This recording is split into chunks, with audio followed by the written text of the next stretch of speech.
नमस्कार, मैं हूं प्रभाकर मणि तिवारी। आप देख रहे हैं मेरा खास कार्यक्रम पॉलिटिक्स विद प्रभाकर।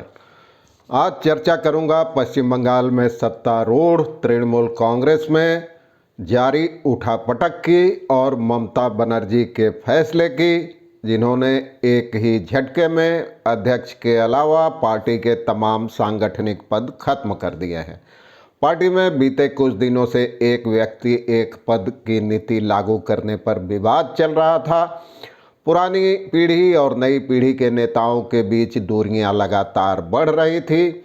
ममता बनर्जी और उनके भतीजे सांसद अभिषेक बनर्जी के बीच भी खाई लगातार चौड़ी हो रही थी। अभिषेक बनर्जी राष्ट्रीय महासचिव थे।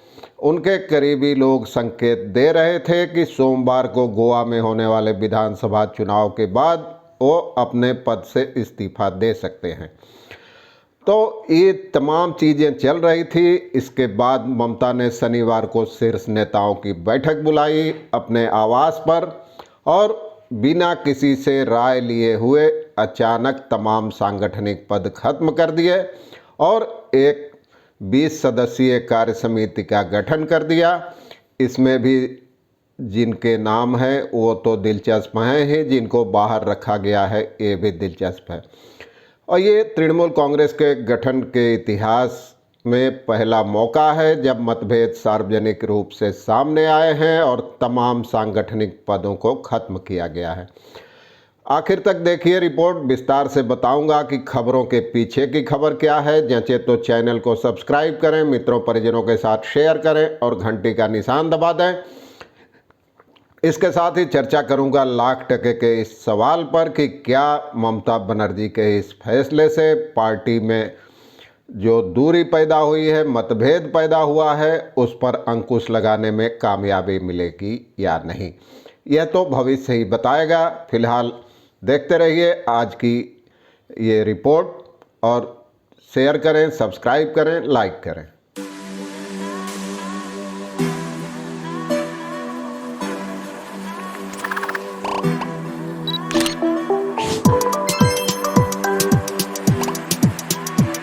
पश्चिम बंगाल की मुख्यमंत्री और तृणमूल कांग्रेस प्रमुख ममता बनर्जी ने एक व्यक्ति एक पद की नीति पर पार्टी की अंदरूनी कलह और विवाद पर अंकुश लगाने के लिए भले ही अध्यक्ष के अलावा बाकी तमाम सांगठनिक पदों को खत्म कर दिया हो और एक राष्ट्रीय कार्य समिति का गठन किया हो, बंगाल के राजनीतिक हलकों में सवाल उठ रहा है कि क्या इससे विवाद पर अंकुश लगाने में मदद मिलेगी और पुरानी और नई पीढ़ी के नेताओं के बीच जो लगातार दूरी बढ़ रही है उसे पाटने में कामयाबी मिलेगी।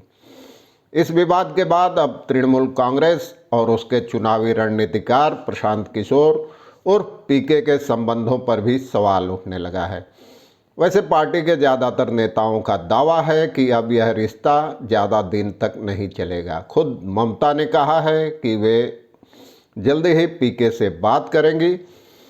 पार्टी के एक वरिष्ठ नेता ने बताया कि अभिषेक के करीबी युवा नेताओं की ओर से एक व्यक्ति एक पद के समर्थन में चलाए जा रहे इस अभियान ने पार्टी के कई वरिष्ठ नेताओं को सांसद में डाल दिया था। इसकी वजह यह थी कि ऐसे तमाम नेता मंत्री, मेयर या किसी न किसी सरकारी पद पर थे और इस नीति को लागू करने का मतलब होता उनको एक पद छोड़ना पड़ता।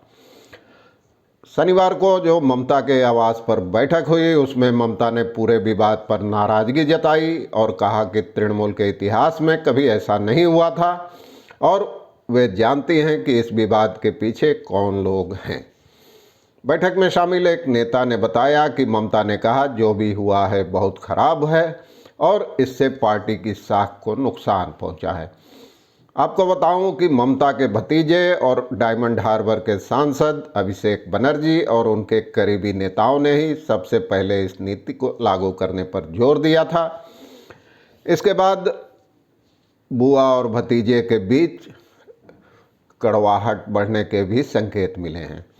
पार्टी के 2 दशक से भी लंबे इतिहास में यह पहला मौका है जब किसी नीतिगत मुद्दे पर विवाद सार्वजनिक रूप से सामने आया है।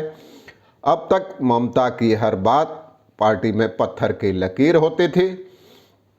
तो कहा जा रहा है कि शायद विरोधी स्वरों को दबाने के लिए ही, ऐसे नेताओं को सबक सिखाने के लिए ही ममता ने एक झटके में तमाम सांगठनिक पद खत्म कर दिए हैं।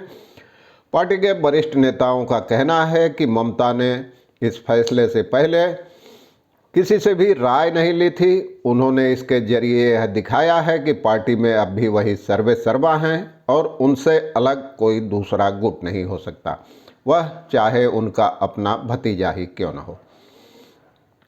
बीते कुछ दिनों से पार्टी में चल रही उठापटक और अभिषेक बनर्जी के महासचिव पद से इस्तीफे की अटकलों और अफवाहों को ध्यान में रखते हुए ही ममता ने यह बैठक बुलाई थी और इसे काफ़ी अहम माना जा रहा था। बैठक में कुल 8 नेता मौजूद थे, जिनमें से 5 तो ऐसे थे जिनको हाल में ममता ने कोर कमेटी में शामिल किया था पार्टी के कामकाज को देखने के लिए। इसके अलावा वरिष्ठ सांसद सुदीप बनर्जी को भी बुलाया गया था और ममता खुद थी, उनके भतीजे अभिषेक थे।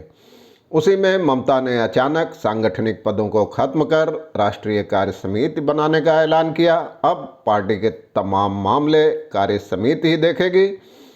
इसके पदों का बंटवारा भी जल्दी ही ममता कर देंगी। पार्टी के वरिष्ठ नेता एक बताते हैं कि ममता ने इस फैसले से एक बार फिर दिखाया है कि अब भी पार्टी पर उनकी पूरी पकड़ है और पार्टी के मामलों में ममता का कथन ही पत्थर की लकीर है। बैठक में ममता ने तमाम नेताओं को एकजुट होकर पार्टी और आम लोगों के हित में काम करने का भी निर्देश दिया।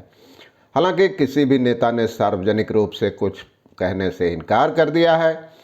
बैठक के बाद महासचिव पार्थ चटर्जी और फिरहाद हकीम ने पत्रकारों को बताया कि पार्टी का कामकाज देखने के लिए राष्ट्रीय कार्य समिति का गठन किया गया है। इसके पदाधिकारियों का ऐलान ममता बाद में करेंगी। दरअसल कार्य समिति के गठन का मतलब यह है कि अब तो न तो पार्थ चटर्जी महासचिव रहेंगे, न ही सुब्रत बख्शी अध्यक्ष। अभिषेक भी अब राष्ट्रीय महासचिव की बजाय कार्य समिति के सदस्य होंगे। पार्टी में लाख टके का सवाल पूछा जा रहा है कि क्या ममता कार्य समिति में अभिषेक को कोई अहम पद देंगी और अगर हाँ तो क्या अभिषेक कोई पद स्वीकार करेंगे। तृणमूल कांग्रेस नेताओं का कहना है कि अभिषेक बनर्जी की ओर से एक व्यक्ति एक पद की नीति पर जोर देने के कारण ही पार्टी में विवाद शुरू हुआ था।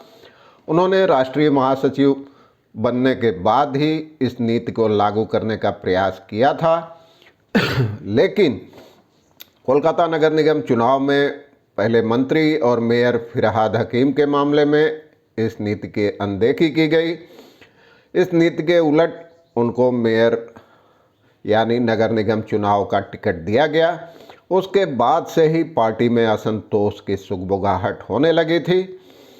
लेकिन 108 नगर पालिकाओं के चुनाव में पार्टी के उम्मीदवारों की सूची के मुद्दे पर यह विवाद चरम पर पहुंच गया। इसके लिए पार्टी के उम्मीदवारों की 2-2 सूची सामने आ गई थी। तब कहा गया था कि पार्टी के सोशल मीडिया हैंडल यानी फेसबुक और ट्विटर पे जो सूची जारी की गई है उसे प्रशांत किशोर और पीके की फर्म आईपैक ने तैयार किया था, जबकि दूसरी सूची तब के महासचिव पार्थ चटर्जी और पार्टी के प्रदेश अध्यक्ष सुब्रत बख्शी ने तैयार किया था। इससे पूरे राज्य में मतभेद और भ्रम बढ़ा। कई जिलों में नेताओं ने विरोध प्रदर्शन किया। कई आधिकारिक उम्मीदवार अपना पर्चा तक दाखिल नहीं कर पाए। आखिर में ममता को हस्तक्षेप करना पड़ा और सफाई देनी पड़ी कि पार्थ और सुब्रत के हस्ताक्षर वाली सूची ही आधिकारिक और अंतिम है। दूसरी ओर पीके की फर्म ने हालांकि इस आरोप का खंडन किया कि उसने सोशल मीडिया पर कोई सूची जारी की है, लेकिन तब तक जितना नुकसान होना था हो चुका था। अभिषेक फिलहाल गोवा विधानसभा चुनाव में तृणमूल के अभियान की जिम्मेदारी संभाल रहे हैं। वहां सोमवार को मतदान होना है। बैठक में शामिल नेताओं का कहना था कि ममता ने हाल में इंडोर स्टेडियम में पार्टी के कामकाज को देखने के लिए 4-5 नेताओं की जो कोर कमेटी बनाई थी, दरअसल कार्य समिति का गठन उसी का विस्तार है। राजनीतिक विश्लेषकों का मानना है कि ममता ने इस फैसले से दिखा दिया है कि संगठन पर उनकी पकड़ कितनी मजबूत है। एक पर्यवेक्षक समीरन पाल कहते हैं कि ममता ने इस फैसले से एक तीर से दो शिकार किए हैं। एक और उन्होंने जहां पार्टी पर अपना वर्चस्व साबित किया है, वहीं पुरानी और नई पीढ़ी के बीच लगातार तेज होते टकराव पर भी अंकुश लगाने का प्रयास किया है। लेकिन लाख टके का सवाल यह है कि इसमें उनको कितनी कामयाबी मिलेगी, यह तो भविष्य ही बताएगा। फिलहाल आगे नज़रें इस बात पर हैं कि कार्य समिति में किसको कौन सा पद मिलता है। अध्यक्ष तो ममता बनर्जी खुद हैं। आज के लिए बस इतना ही। धन्यवाद। नमस्कार।